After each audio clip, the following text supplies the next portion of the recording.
মিরপুরে দ্বিতীয় পর্ব শুরুর প্রথম দিনে সিলেট এবং বরিশালের ম্যাচে সাকিব আল হাসানের নাম লেখা একটি প্লেকার্ড নিয়ে মাঠে প্রবেশ করে সাকিব আল হাসানের এক ভক্ত।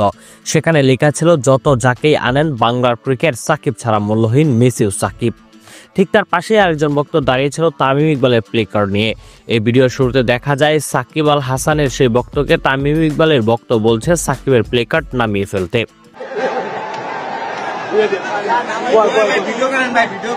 সেই ভক্তকে দেখে ছুটে আসে একজন আনসার কর্মকর্তা এবং তিনি সে ভক্তকে নির্দেশ দেয় সাকিব আল হাসানের নাম লেখা প্লেকার্ড নামিয়ে ফেলতে। তখন সেই ভক্তকে দেখা যায় চালাকি করে সে বলছে এটা সাকিব আল হাসান নয়, এটা তানজিম হাসান সাকিব। এটা তানজিম সাকিব, তানজিম সাকিব।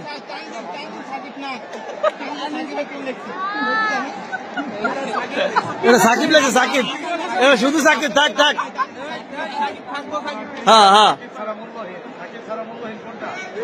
ওই যে ওই যে ওই যে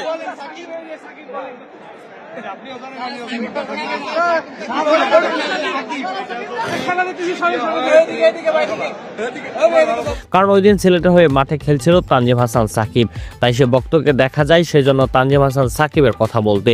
কিন্তু আনসার তার কথা শুনতে চায়নি। আনসার বারবার বলছিল এই প্লে কার্ড নামিয়ে ফেলার জন্য।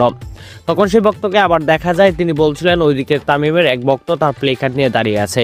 তিনি বলেন আগে তামিমের সেই ভক্তকে বলেন প্লে কার্ড নামিয়ে ফেলতে, তখন আমিও আমার প্লে কার্ড নামিয়ে ফেলবো। কিন্তু আনসার তাকেই বলে যে সাকিব আল হাসানের প্লে কার্ড তুমি আগে নামাও। সাকিব আল হাসানের নাম লেখা প্লে কার্ড মাঠে প্রকাশ করা যাচ্ছে না, এটা বেশ কয়েকদিন ধরে বিপিএল এর স্টেডিয়ামগুলোতে নিয়ম হয়ে চলছে।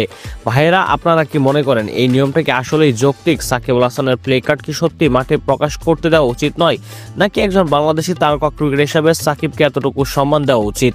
এই ব্যাপারে আপনাদের মতামত আমাদেরকে কমেন্ট করে জানায়েন।